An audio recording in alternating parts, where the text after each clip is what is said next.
Hola estimados estudiantes, les habla el profesor Wilmar Ovares. Bienvenidos a la tercera tutoría de El ser humano en su entorno.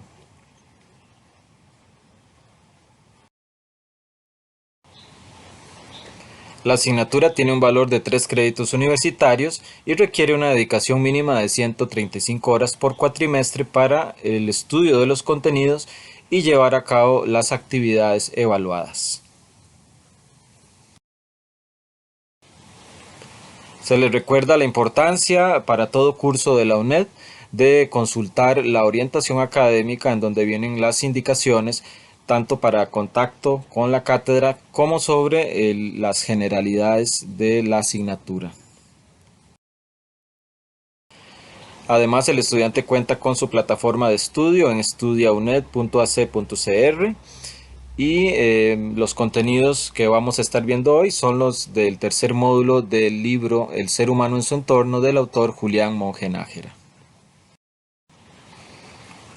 El módulo 3 de la unidad de texto va del 2 de noviembre al 29 de noviembre. Este es el módulo más extenso de este curso, por lo tanto va a ser evaluado por medio de dos diferentes actividades.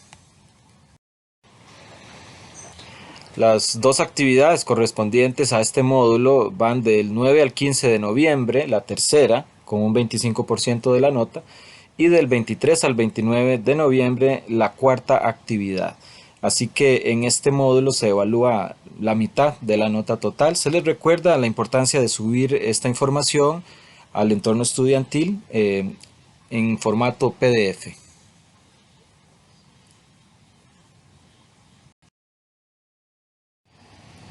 Se les recuerda que la UNED no recibe entregas extemporáneas, esto es fuera de las fechas que se les ha indicado con antelación en la orientación académica. Hay casos muy específicos que menciona el Reglamento General Estudiantil, como la muerte de un familiar en primer grado, la representación nacional o internacional por parte del estudiante en actividades deportivas, culturales, científicas, o incapacidad emitida por la Caja Costarricense del Seguro Social. En todos estos casos, el estudiante debe presentar las evidencias para que sean evaluadas por el encargado de la cátedra y se le brinde la oportunidad. Son casos muy especiales y en general por olvido o por razones técnicas, la UNED no recibe documentos fuera de las fechas.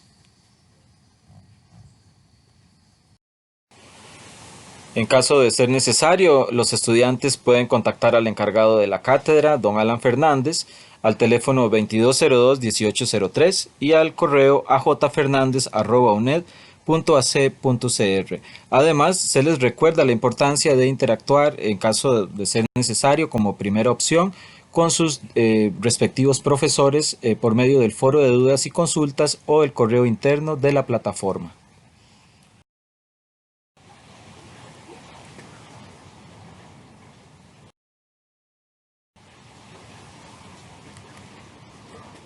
El libro de texto se divide entonces en 3 módulos. El día de hoy estaremos viendo el módulo 3, Supervivencia en el planeta Tierra.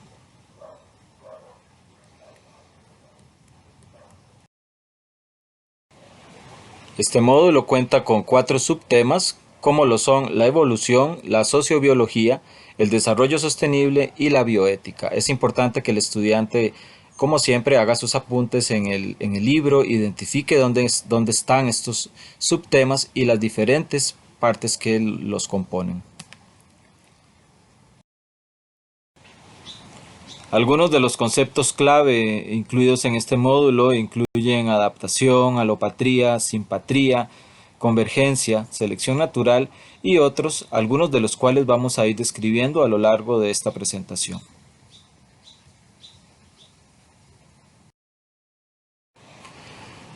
Uno de los temas de más importancia y como empieza este tercer módulo tiene que ver con la evolución a partir de la página 249 del libro. En esta parte del libro se nos brindan diferentes definiciones sobre conceptos como en este caso evolución, en donde se nos indica que los organismos cambian con el tiempo y vienen todos de un antecesor común. Es una teoría ampliamente aceptada, no está en este momento no se pone en duda. Sin embargo, recientemente ha habido mucho ataque hacia la ciencia, hacia la veracidad de la información que produce, por lo cual es muy importante que el estudiante tenga el criterio de que todo este tipo de información ya está contrastada y aceptada por las principales fuentes científicas de la actualidad.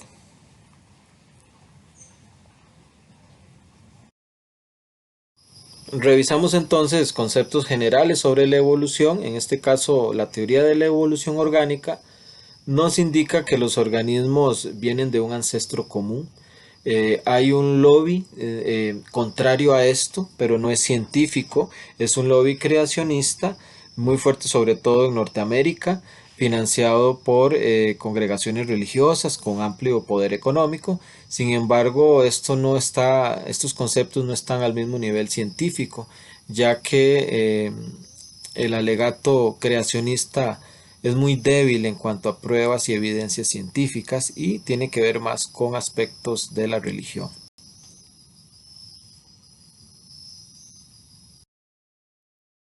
Nos indica la unidad de texto que existen evidencias de la evolución por su parte, por medio de fósiles, ADN que se ha encontrado, experimentación en laboratorio, estudio, hipótesis ya comprobadas sobre el origen de animales específicos y el estudio de embriones también brinda gran cantidad de información con respecto a cómo fueron cambiando las especies en nuestro planeta y las adaptaciones que fueron eh, obteniendo a lo largo de los millones de años que ha durado su proceso evolutivo.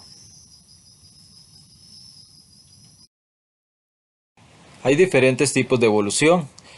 A partir de la página 251 del libro de texto podrán tener información sobre la evolución divergente, convergente, paralela y la coevolución. En este caso vemos un ejemplo a mano derecha de coevolución entre dos especies, la acacia y un tipo específico de hormiga que vive en esa planta. La acacia le brinda alimento por medio de azúcares que ella secreta y refugio. Y a cambio la hormiga protege a la planta de depredadores. Es una evolución que se ha dado por parte de dos diferentes especies que han obtenido algún beneficio mutuo y se han adaptado a lo largo de los años.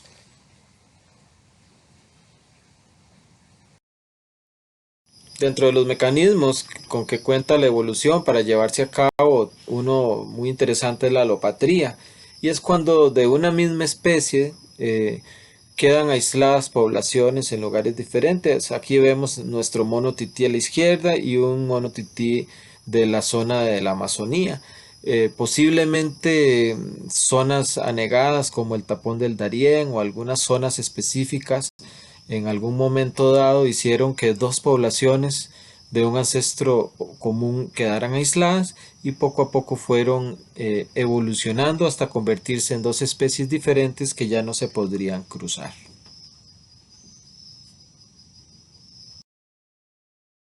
Por otra parte, tenemos la simpatría, en donde no hay un impedimento a nivel geográfico y la especiación se da en el mismo lugar. ¿Cómo ocurre esto? En este caso podríamos tener un mismo tipo de pez, pero algunas de sus poblaciones se quedan en la parte baja de un río o de un mar y otras poblaciones se van quedando en la parte de arriba.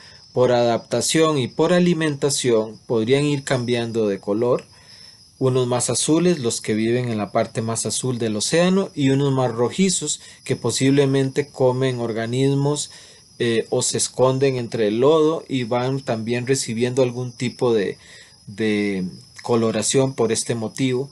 Con los años, las hembras van a preferir a otros más similares y se da la especiación. También por hábitos, ya que los que viven abajo posiblemente les guste menos la luz, prefieran esconderse, eso también crea hábitos.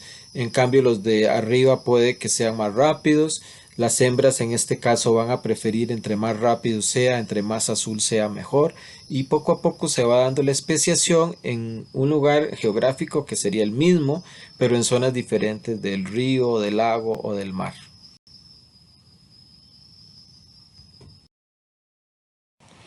Entonces, en resumen, la especiación alopátrida se da eh, por la formación de una barrera que separa dos poblaciones, lo cual hace que vayan evolucionando en dos especies distintas, mientras que la especiación simpátrida se da en el mismo lugar, pero por factores diferentes.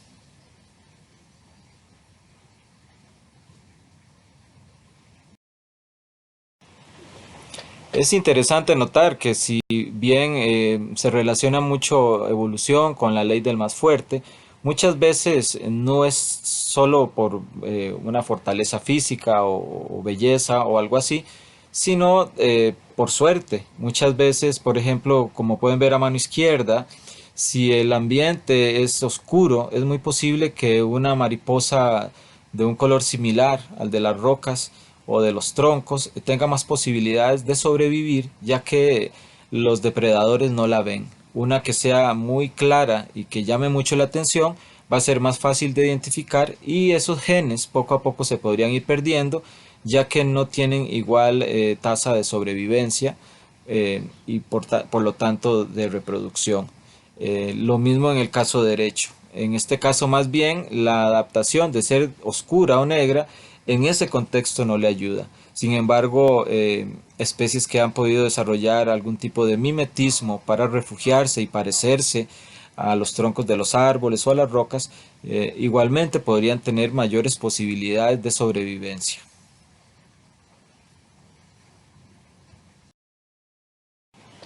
La selección sexual es muy importante, sobre todo para los animales, eh, ya que la mayoría de ellos cuentan con esta opción de reproducción. Hay señales, colores, actitudes inclusive de los animales que les permiten llamar la atención de alguna u otra forma y obtener mayor respuesta sexual. Muchas veces exhibiciones de colores como en las aves dan a entender que ese macho es más fuerte que otros, garantizando unas mayores posibilidades de reproducción. En otros casos, como en la gacela y animales similares, muchas veces su salud es importante en lugares con tanta competencia por los recursos como por ejemplo en las sabanas, con tanto depredador.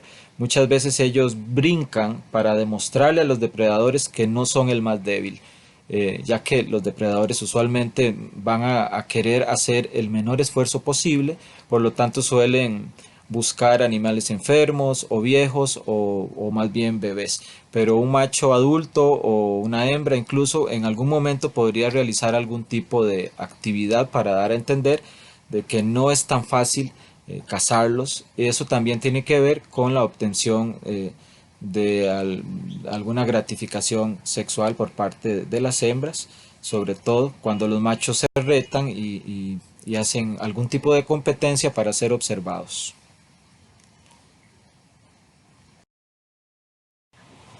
En la página 261 tenemos detalle de cómo se dan específicamente a nivel del genoma humano, bueno, en general, del genoma de, de los diferentes organismos, cómo se dan estas mutaciones. Conceptos como transposón son muy importantes para entender de qué forma se dan las mutaciones, y lo cual permite a los organismos evolucionar y eventualmente diferenciarse unos de otros.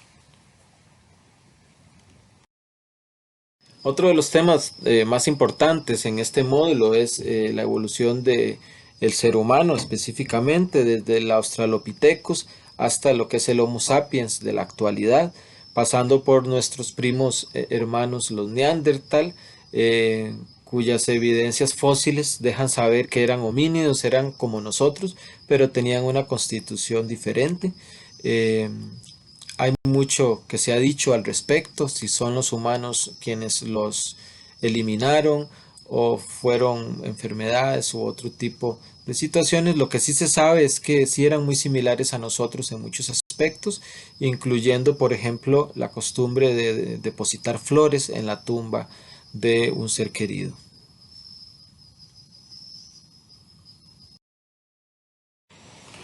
Está claro por medio de evidencias fósiles y observación que tenemos mucha similitud con los primates. Tenemos manos con dedos muy ágiles que nos permiten realizar diferentes actividades, ojos al frente de la cara, un cerebro bastante complejo, al igual que el de los simios, capacidad de distinguir colores, lo cual es muy importante para alimentación y otras cosas, un largo periodo de cría y un aprendizaje por educación y repetición.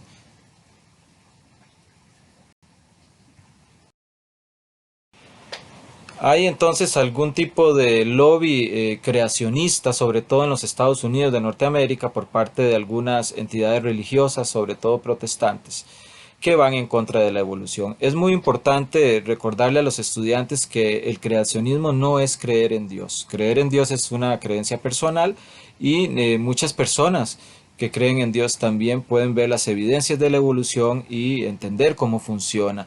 El creacionismo como concepto estudiado en este libro no tiene que ver con la creencia en un Dios, sino con un lobby conservador a nivel político y religioso, en donde se niega la existencia de la evolución y se opta por creer en una creación inmediata, digámoslo así, en un solo momento, como se podría leer en algunos libros sagrados, en donde no ha habido evolución alguna, sino los animales y los organismos fueron creados directamente por un creador específico y esto contrasta mucho con lo encontrado por parte de la ciencia en los últimos siglos.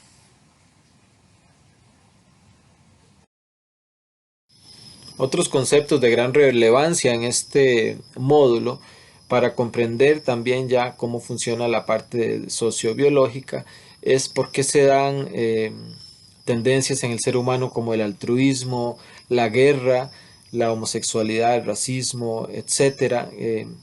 A qué se deben y es bastante interesante las conclusiones a las que llega el libro y la información que brinda para comprender un poco mejor cómo nuestra condición de ser biológico también permea en nuestra forma de ser y pensar.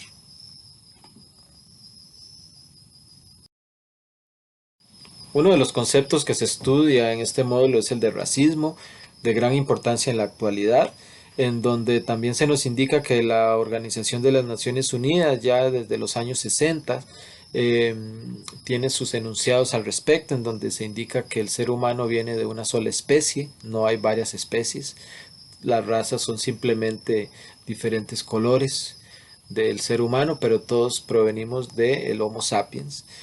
Creer que existen sociedades mejores ha sido la base para grandes genocidios a lo largo de la historia y eso muchas veces está también relacionado con conceptos como eugenesia, los cuales se exploran con mayor profundidad en este módulo número 3.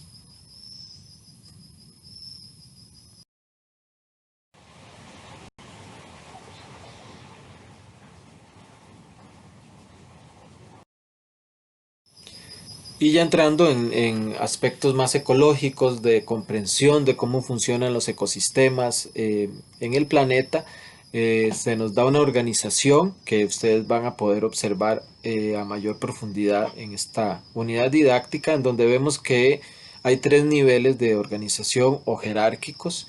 Los átomos, moléculas y organelas son ese primer nivel, luego se encuentra un nivel intermedio, con células, tejidos, órganos y sistemas de órganos, y a partir del individuo tenemos un nivel alto de organización que nos llega incluso hasta comunidad y ecosistema.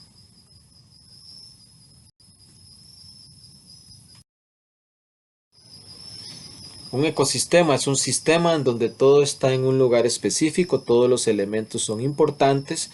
Eh, Si quitamos alguno de esos elementos, el ecosistema entonces va a colapsar y ya no va a darse ese círculo que se da. Puede que me cambie la precipitación, puede que ya la vegetación no sea la misma y ahí empezamos a estropearlo. Como todo eso es tan delicado, es importante que el ser humano lo sepa y lo estudie para poderse adaptar y no dañar demasiado este tipo de ecosistema que permite la vida en nuestro planeta, porque nosotros dependemos de ese tipo de ecosistema para oxígeno, para alimento o incluso para el disfrute de nuestras ciudades y nuestros países en general, lo cual muchas veces se traduce en actividades económicas como turismo, entre otras cosas. En realidad el ciclo es muy delicado, todo inicia con el sol y de la forma en que se va dando la precipitación y el agua hasta hacer un completo círculo. Todo eso depende de la capacidad de ese ecosistema para mantenerse y para mantener estos procesos. Y se terminan los contenidos de este tercer módulo con el concepto de desarrollo sostenible, en donde podemos contrastar, ver el contraste entre el desarrollo tradicional, en donde ha habido daño ambiental, por cierto, con respecto al desarrollo sostenible, que es una nueva opción que se ha venido promoviendo en las últimas décadas para propiciar un desarrollo en equilibrio con los ecosistemas del planeta. Desafortunadamente, en los últimos siglos el ser humano se ha caracterizado por un sistema de desarrollo que no es sostenible, que no considera el medio ni el ecosistema, con lo cual hemos llegado a una etapa bastante compleja en cuanto al daño ambiental. En la actualidad se hacen esfuerzos por cambiar esto y parte de ello es lo que vamos a ver a continuación con respecto a lo que se denomina el desarrollo sostenible.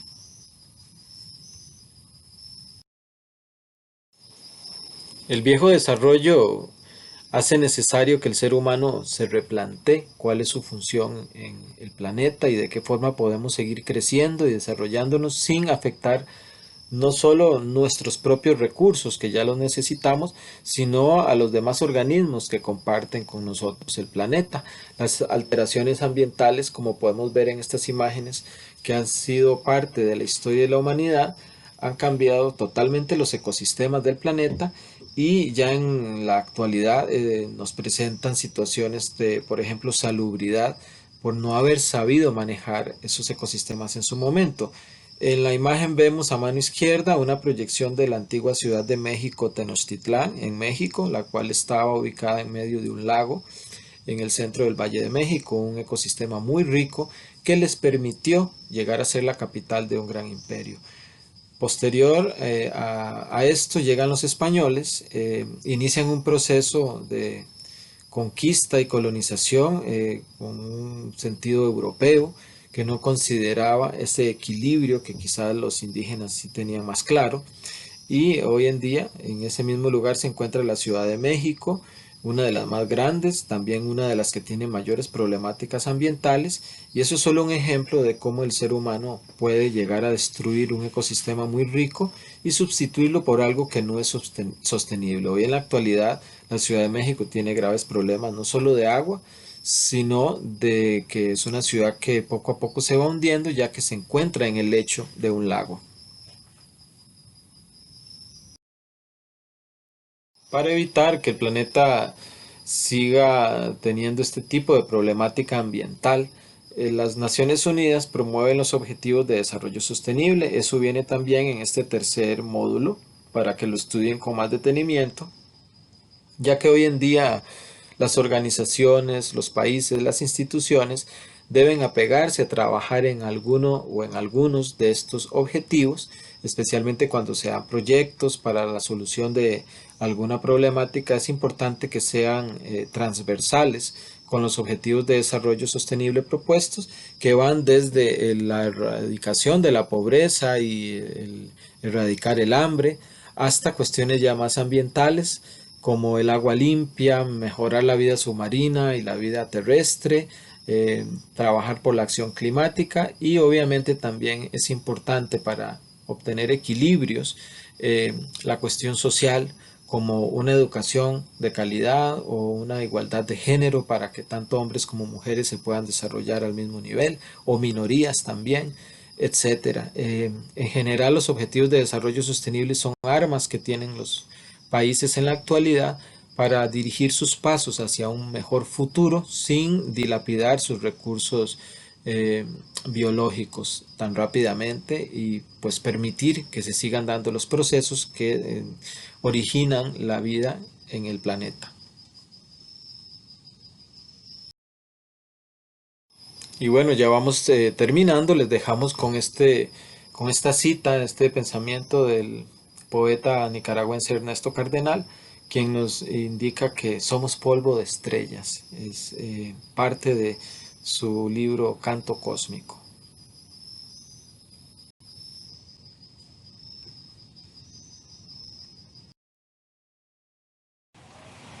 Se le recuerda la importancia de estudiar el libro de texto según las fechas indicadas en la orientación académica. Este tercer módulo es el más extenso de todos, por lo tanto es importante que el estudiante tenga tiempo para leer todos los contenidos. Iniciar sus tareas con suficiente antelación para subirlas no a última hora, ya que puede haber algún imprevisto. Y se les recuerda entregar sus trabajos en el formato PDF. Así llegamos al final de esta presentación, espero les haya sido de mucho provecho. Quedamos a la orden todos los profesores en las diferentes plataformas de los diferentes grupos. Muchas gracias y pasen una feliz semana.